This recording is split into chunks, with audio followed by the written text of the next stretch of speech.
start to listen to the word on computer or on your tape or in your phone or whatever. The amazing thing about technology is you can do this anywhere now. You used to couldn't. I used to have everything in writing. I'd read it because I, bring it out of there and I pick out whatever God was saying. When He gave me a verse, He said, stand on the verse. I literally put it in my shoe and stood on it. But that's me. Until I understood it, I said, I'm going to learn this thing. You want me to learn? Up through your feet? Yes. No, it wasn't just that. It's just that I just said, I'm going to stand on the word. So I put it in my shoe, and every day I had to stand on that word because I didn't know if He'd do it or not. I said, you said you'd do this, and I'm going to believe. And I'd say it over and over. When it come to my memory and I'd think about something, I'd remember the verse, and I'd say the verse, and it sounded funny. I did crazy things to start to learn stuff. But it works for me because I have to do something so different for it to shake my old patterns out, because my old patterns were so ingrained. It's like a rut. It's like a rut in your life. It's not just a path to me. Mine was like a flipping rut. If you ever get in that with a car, have you ever tried to get out of one of those dried ruts?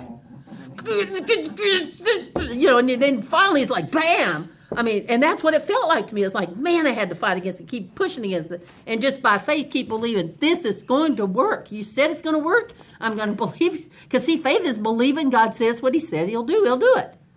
That's what it is. So what we're going to get into in the Holy Spirit, this is really neat. The Holy Spirit compels and He urges. This is number 4.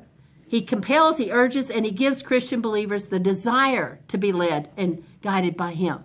So if you want to be led and guided, that's coming from God. When you got saved, how did you get saved?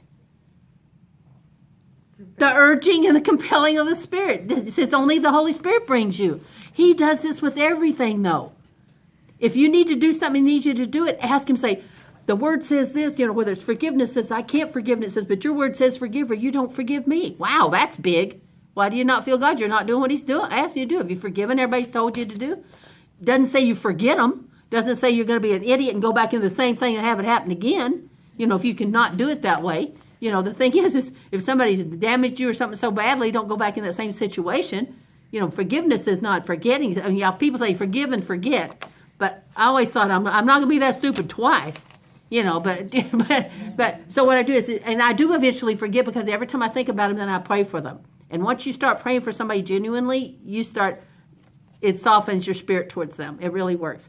So what we do is He compels us, He urges us, and He gives us the desires that we have. When it says pray to God and He'll give you the desires of your heart, that's what that means. He doesn't give you don't have your own, we have our own desires, our own natural desires. But when it says He gives you the desires, He's giving them. So if you're listening to Him and you take the desires He has, they're the best ones you can have. Our desires may be one thing. And just like when I was getting into ministry and didn't realize I was a missionary without even knowing it, till somebody was saying, well, you're a missionary. I thought, well, okay, I guess I am. Once you put it out in front of my face, I see I'm ministering to people, pray for them, go to the hospitals, did all that because the Lord just led me there. But what happens is as you're led, God just compels you and He empowers you then. But He gives you those desires because we have our own. And it's just like my daughter said, well, Mom, you wanted to do so-and-so. And I said, that's what I thought I wanted. But you know what? The more I follow God, I realize He's better at knowing what I want than I am. That's a huge thing. I thought I wanted a certain thing. I wanted to go a certain way in engineering, only woman in engineering, because that was back in the 60s. And I thought, okay. And then the God pulled me on this, and He kept putting me in another spot. I'd end up getting to go apply here, and He'd give me a scholarship. And I guess I'm going there then. Somebody would hand me an application, said, fill this out. And I thought, and I hear, fill it out in my spirit. I go, okay, I'm going to fill it out. And I get that thing. I go, okay. I did not expect to work with emotionally behavior disordered kids, gang members. So that was not my choice. I lived in a crazy house. I didn't need to be working in a crazy house. But I mean, seriously, it was silly. But it wasn't but as I listen and He gets you there.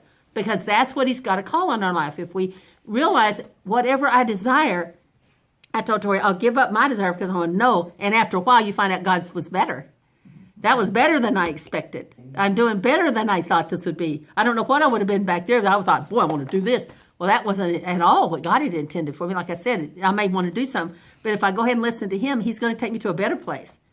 Because His blessings, the blessings are where He has you to be. Remember we talked about it before, years back when we were talking about, I said, if God has your blessings here, if I live here and God has talked about moving over here and I don't move, His blessings are right here waiting for me. I'm not listening to Him. Do you see what I mean? Until I got up and moved to that certain place, the blessings started opening up and I went, whoa, I should have done this 3 or 4 years. How come have any of you ever said, how come I didn't do this? I thought about this 3 or 4 years ago. Why didn't I do it then? Boy, it took me a long time to figure this out. I'm kind of like that. It takes me a while to figure things out sometimes. So what it has is where God leads you, he's going to bless you there. So his blessings are waiting there, and sometimes you're not where he's telling you to go. So you can't blame God is what I'm saying. After a while, it's just like we got determined, you finally figured out, no, this is what I chose to do. I chose to do this, and I have to realize, God, that wasn't your fault. That was me not listening. So what we do is, when he constrains us, this is so neat because he leads us and he guides us. And the Holy Spirit drives us by genuine love. He's the genuine love. Why? Because he represents God. God is love. So he genuinely loves you, and he has an affection for Christ, and and rather than a duty. It's not like, oh, he has to help us. Do you see what I mean? Holy Spirit's not, they turn on the switch, he has to provide the power. No, he wants to. He desires to. He's from love. He is love. And so when he does everything he's telling you to do, it's out of love. How many times and you'll get disciplined. You'll find out here how the Holy Spirit will discipline us. It's so neat. But see, what's neat is we're doing things, if we listen to him, we have less and less difficulties that we'll have. Now, it doesn't mean our lives will be always the best, because mine got worse. I thought he brought me to hell to teach me. But that was the best learning thing I could have ever gone. Because without that, I wouldn't be where I am today with the knowledge that I have in the Spirit. Because I went through hell, and I'd have to say, help, help, help, help, and show me, show me, show me, show me. And he would. And if I do it, I'd learn more. And I think, wow, okay, this is working. It didn't work real easy at first. It's because all my thoughts were different. I was trained differently. My teaching in school and college was different than what he was telling me to do. And when I listened to him, it worked.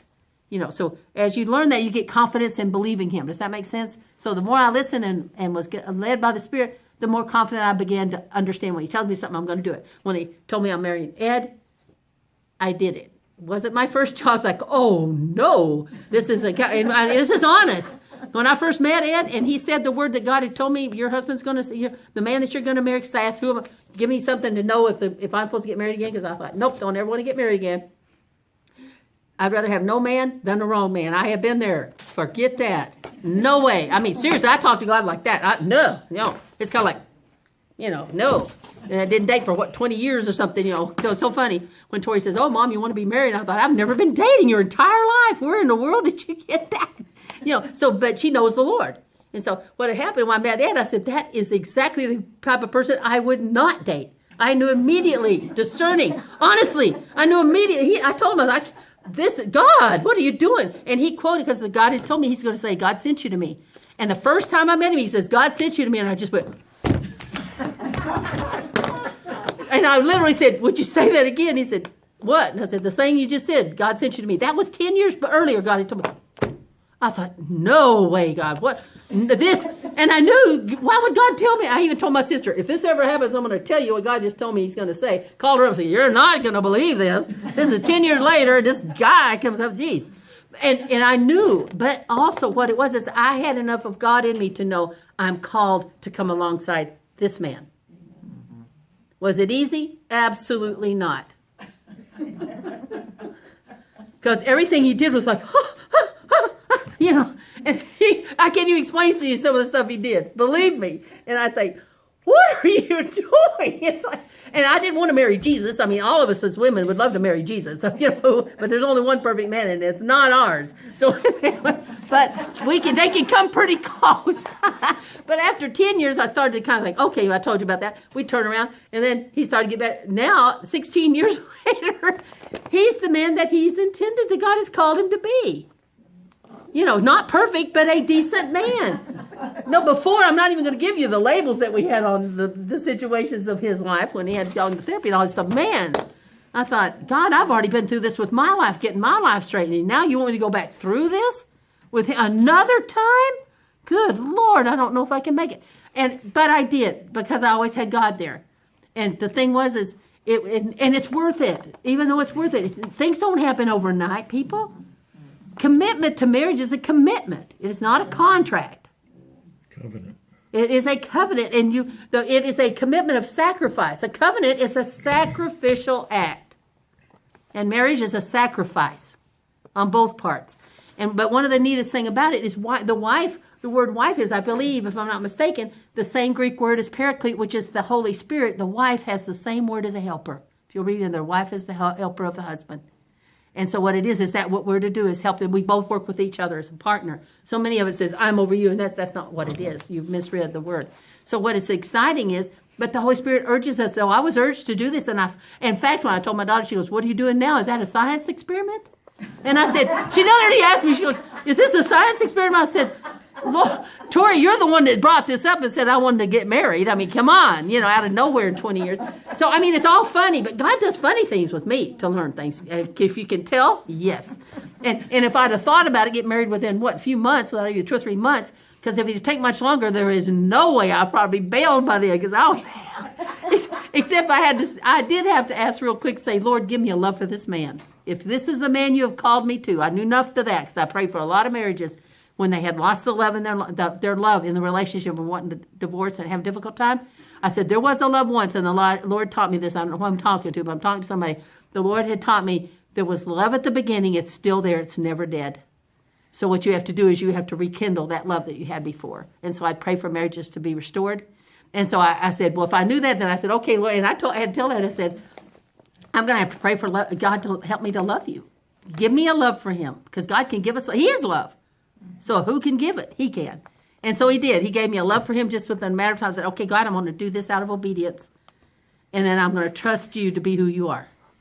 That you're not. Oh, there was times when I said, Ed would say, gee, you got more than you thought. I thought, if one of the lines he used to say, you won't mind me saying this now, he used to say, you don't have to change anything in your life to be with me. Everything was different. I thought, boy, can you speak a good speak, boy. And because I'm such a realist, and I go, that's the way you see it, but you don't realize how much has been sacrificed over here. And not me, because I was just obedient to God. Because it said, do all things as unto God. It's the same thing with your husband. Do all things as if God is there. So you're kind to him and mean. I'm not terrible. I very seldom get angry. But if I get angry, I usually don't talk at all. I'm one of those, if I'm getting really angry, I shut up, because I don't want to say the wrong words. I live in a household with damaging words. So if I'm really, you can tell I'm upset and I'm not talking, there's a good reason. I don't want to say what I'm thinking right at the moment. So when I'm the hottest, I don't talk at all. But anyway, that's the Holy Spirit restraining me. Do you see what I mean? I listen. He constrains us. And thank God he does. Because some of the things that we do and say are incorrect. And he's trying to help us by restraining us. So what happens is this one is so interesting. Sometimes the Holy Spirit appears to lead us against our will. Have you ever thought that once you start to learn about the Holy Spirit, I'm thinking, I don't want to do that. God, I don't want to do that. And yet I know, oh man, you're going to have me do this, aren't you? Just like Jonah, I can understand Jonah, believe me. Are you kidding me? I don't want this guy. He's got every tactic of a man I'd never wanted. Now I know, and he knows that, but I love him. Do you know what I mean? But because I was committed, that God brought us together tough, loving, and he had to realize that he didn't even realize that what he was doing was incorrect. Because when you are in a place to where you've been habitually so many years of your life, 50 or so, because we married at 54, 55, I'm 71. So we married at 55 years old. Not like I'm stupid or anything, but I thought I might have been. But no. He's good. But I went through these things. If it hadn't been for God, I would have. Smiling, so. No, he is. He knows. He's a good. But we went through a lot. He thanks God for me. Now, one of the neatest things he ever said just a month or so ago. What do you remember? What you said? I wish I would have. I wish I would have known you 16 years ago. Now, isn't that a statement? And I said, I wish you'd have known me too, because I haven't changed. I've just gotten stronger. That's what happened to me. I am determined, if this is where God is having me and this is what I'm doing, we're going to do this, God. But because of the problems I had, we had a problem in marriage for 15 years. Now in our 16th year, yeah. I know her and appreciate her. So how hard it seems, no matter what you're going through, it's going to work out, because God is not mean. I used to say to Ed, I said, this is not a joke. God's not going to bring me in here that you're going to be like this forever. He can't do that. That's not God to me. I did have to go before God and said, I can't do this anymore. What do you want me to do here? 10 years in. I am emotionally rent, helping him. But then he told me what to say to him, and it started to turn things around a little bit, So